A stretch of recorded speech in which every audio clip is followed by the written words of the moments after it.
Hello my fellow Misfortunates and welcome to Diamond 4 Solo Queue. We are today playing on-hit Misfortune with Man Immune, Rage Blade and Blade of the Ruined King. So obviously Misfortune does not have on-hit effects in her kit, but she has extremely good synergies with Rage Blade and Blade of the Ruined King, two very strong items on her, and they both have on-hit effects, and once you get those two, you can actually get a Rage Blade for a very, very strong 3-item power spike. And this is exactly what we're going to do this game. The rune page does not include Presence of Mind, despite going Man Immune. The reason for this is that it competes with Overheal, and Overheal is just way too strong for Misfortune. It enables so many plays. Yes, it would be 10 extra AD with Man Immune, and the on-hit would be a little bit stronger. But losing the shield completely is not worth it.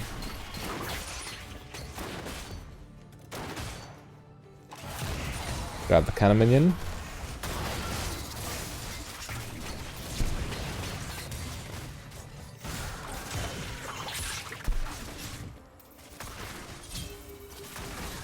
I will keep firing.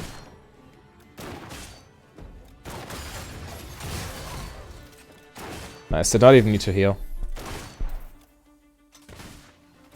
I was pretty safe because Thresh already ignited Senna.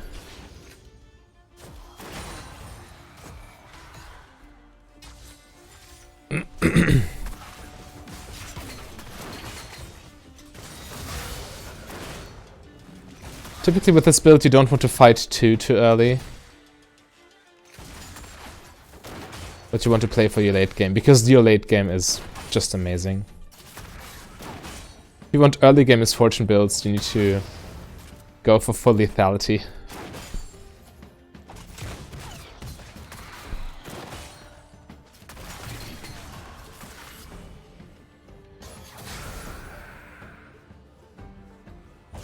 Don't know where Lee's Sin is. We are a little bit overextended. No ward and Tribush.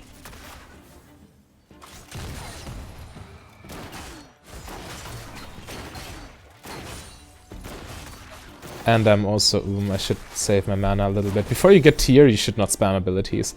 But yeah, also one of the reasons why Conqueror is so good with this is that on top of all your attack speed, which obviously helps you maintain the stacks, you have all the mana in the world to spam your abilities, which count for, or which gives you 2 stacks each, right? Even Q, which is essentially just an auto attack. Still gives you 2 stacks.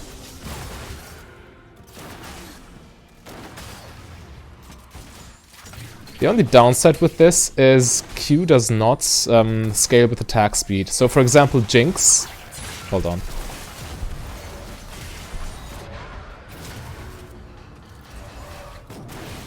I still have heal. Nice, we got him. For example, Jinx W, the animation gets shorter with, or scaling with your attack speed. The same, your auto attack animation also essentially just gets shorter with your attack speed. It's the same idea, right? But Misfortune's Q does not do that. So once you have... I should not go there. I couldn't dive there. It's impossible. And she's flaming me. Nice. Yeah, sorry for not dying with you, my friend. I'm sad too. So what I was about to say. So Misfortune's Q does not scale with attack speed, which means there is a certain breakpoint of bonus attack speed where using your Q will decrease your DPS because you could have auto-attacked like 3 times in that time span. So, I like this. So, maxing Q in the late game is not really doing much, because you're not using it anyway most of the time, at least not while your W is up. So I will max Q last with this. 2 points in Q for the lane phase, but I will max W by level 9, then I will immediately start maxing E. Because the cooldown decrease is quite significant. Also, we gain a little bit more extra slow.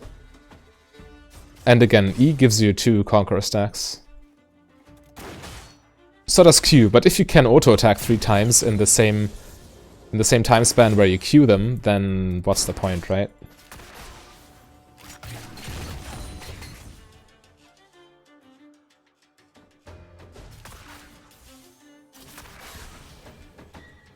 I'm 1v1 right now. Don't know where Pike is. He could be nearby though. I need to be careful.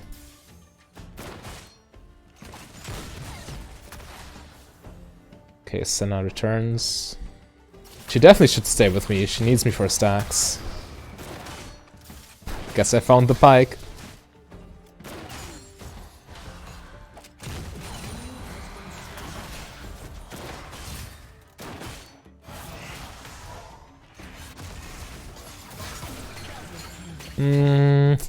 They are very AD heavy. Maybe I just go for Ninja Tabby this game. I can definitely see that being a thing.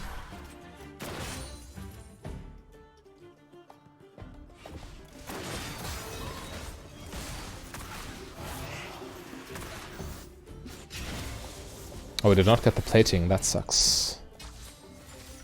So it's not triggered yet. We were in range, definitely.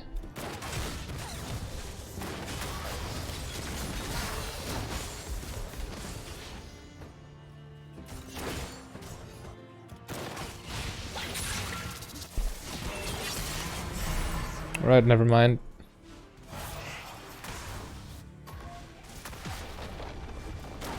And now we missed the plating because of it. Frustrating, but it was still important that we moved there.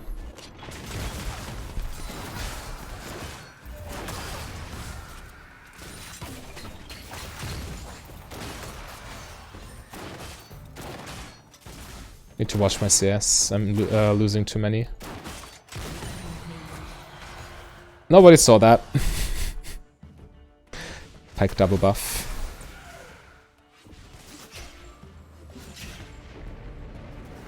An enemy has been slain. An enemy has been slain.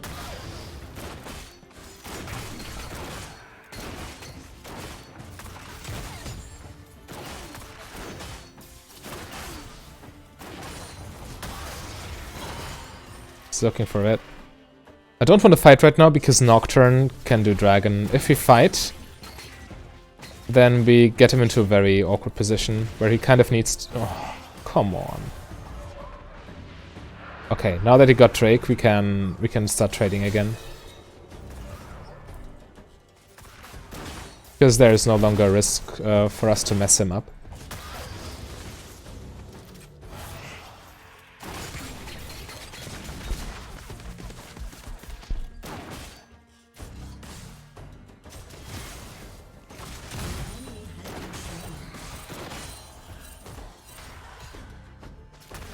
One wave behind, roughly.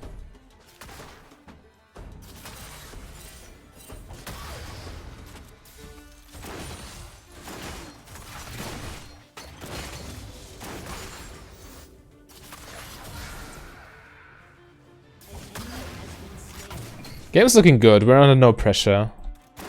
If we give them kills early, we can lose, but if we just chill in lane, we make it very difficult for a champion like Jhin to do something.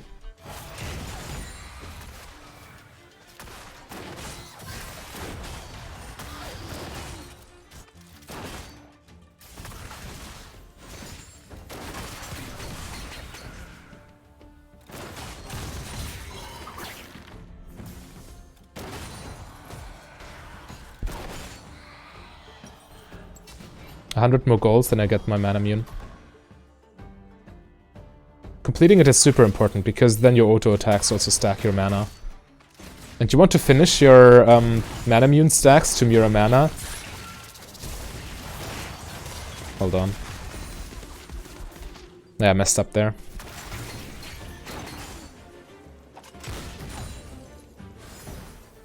And you want to finish it before you get your Rage Blade. This usually is always the case, but just something to keep in mind. Because Rage Blade is way worse when you don't have both honored effects.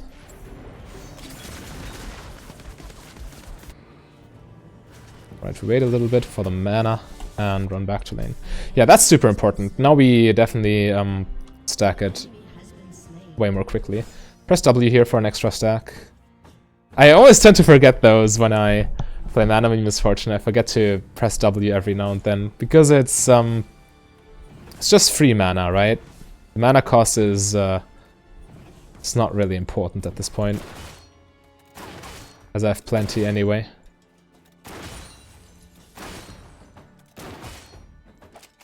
Now you see it goes on cooldown just from auto-attacking. Right there.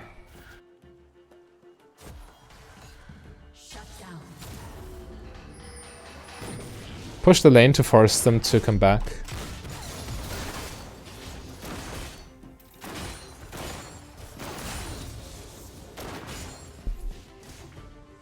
Okay, there they are.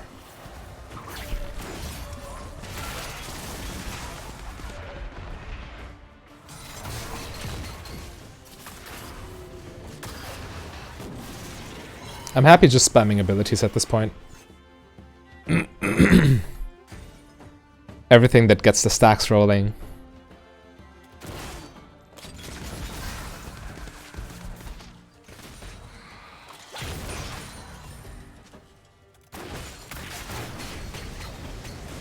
Alright.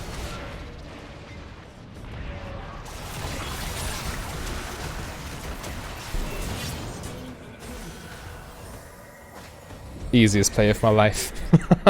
It was important that we killed Pyke before he got his ult down, definitely. So yeah, cancelling my ulti was a necessary evil.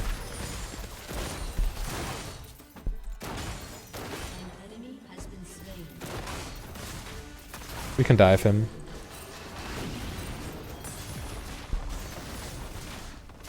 Mid lane's missing. And I got rooted, so we can no longer dive him, essentially. It's no longer risk-free.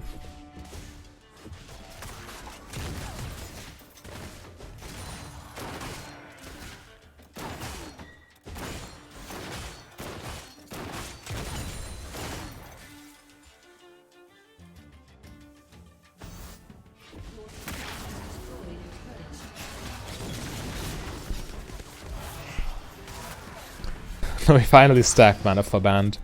Let's look at the attack damage value. I think that's more interesting. Compared to the rune stats. You can't see much from Conqueror anyway. As an AD carry, you never care about the healing. You take it for the extra attack damage.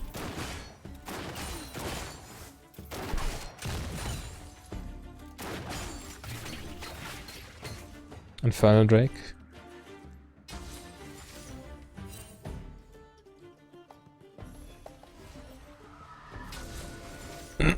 Okay, so now we know they don't have vision of Drake. Ulti in 5 seconds.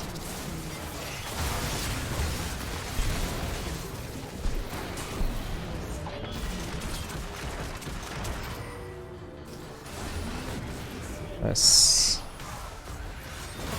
Keep going.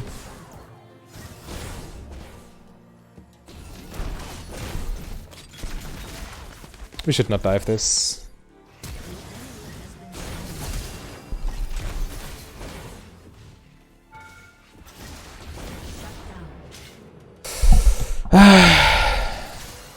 I even said it. We should not dive this. I didn't have my spells ready and I have so much gold in my pocket that it's certainly not worth it. They are very AD heavy. I think I will just go for Ninja Tabi here. Alright, they cleared my control ward, didn't they?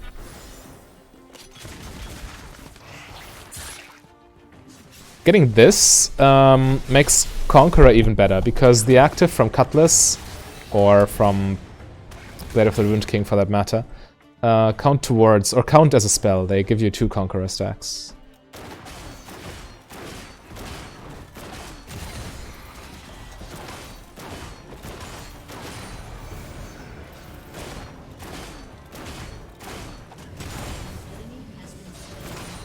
Yes. Got an extra control ward. We can try to pressure Drake again. 2 of them are dead. Oh boy.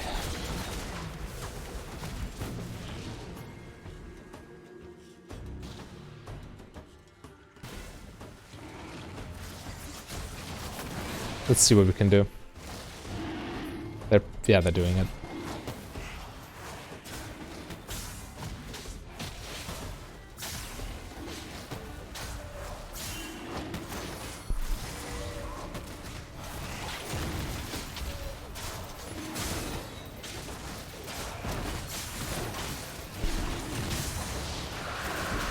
Alright. We had numbers advantage, so that jungler couldn't join.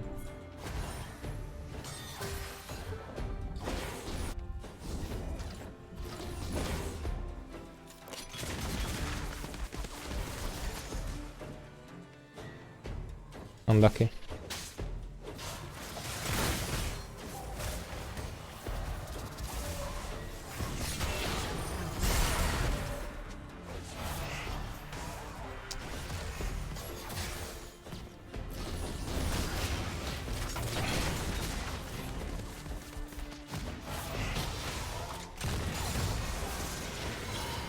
Start maxing my E now.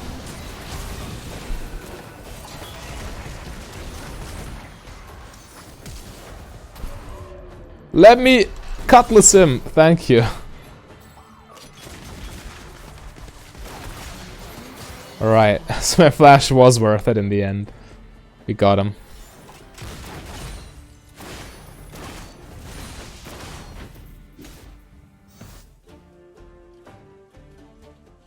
The awkward part about getting Ninja Tabby with this is you have 0 attack speed right now.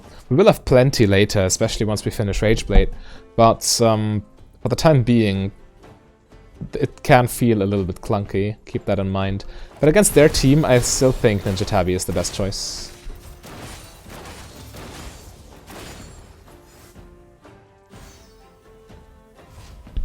Go base here for a recurve bow.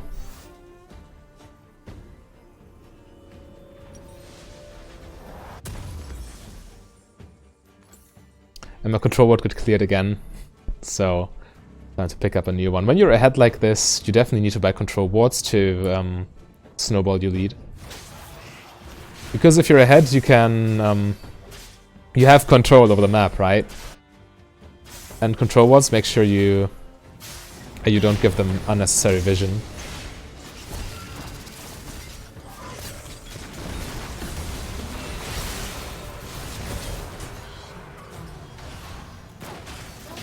Yes, that's worth.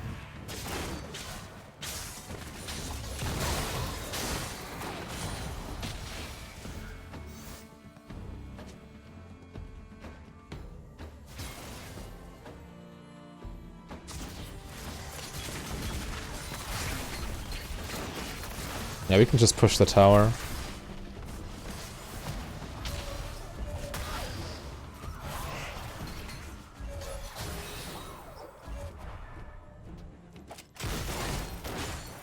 Oriana respawned. I pushed one wave, then I joined my team. I have my ulti. Want to use it.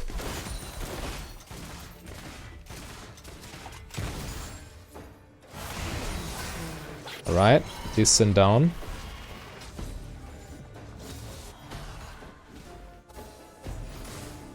Yeah, taking this tower is way easier than...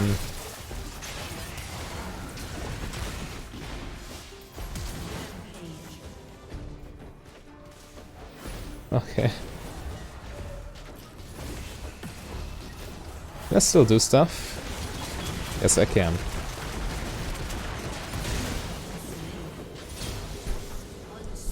I guess that was worth it.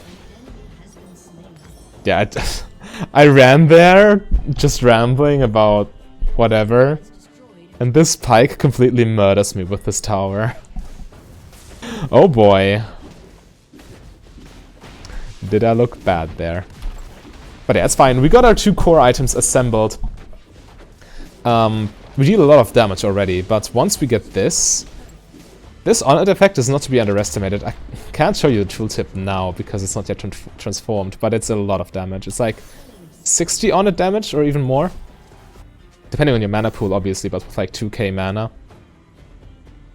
And this is also quite strong. Even against squishy targets. Blade of the Ruined King passive. So Blade of the Ruined King is gold affected, gold efficient, as long as you're hitting targets that have 350 health or more. And if they have like 1000 health left, then it's definitely even better, right? So yeah, two very strong items for Misfortune and in general, and with a Rage Blade, it gets even better.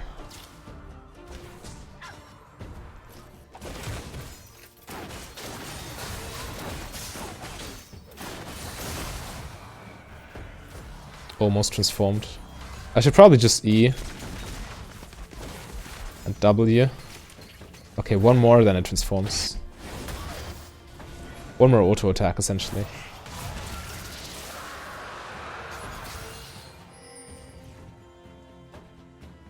By the way, we should really just be pushing top lane. We can still get 2 towers there.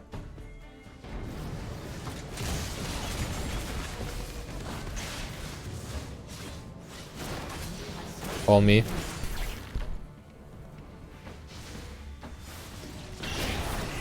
Taking kills as an AD carry is never bad, so never be afraid to just do that.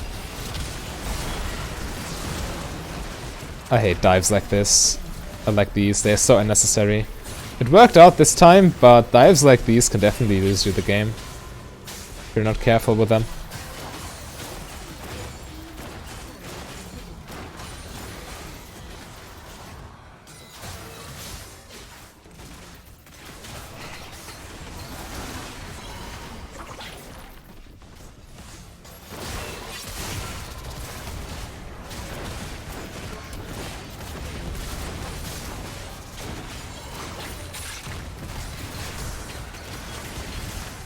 It's an overstay by now.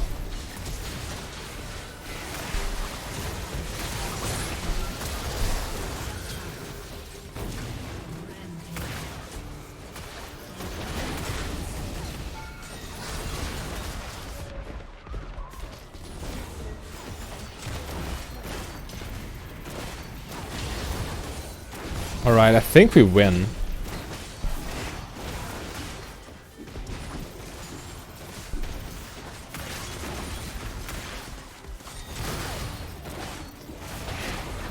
Still need to respect Orianna. Okay. I really wish that game was a little bit more even so I can show off the Rage Blade. But oh well. If you want to see the best Misfortune build, by the way, then click the link on your screen right there.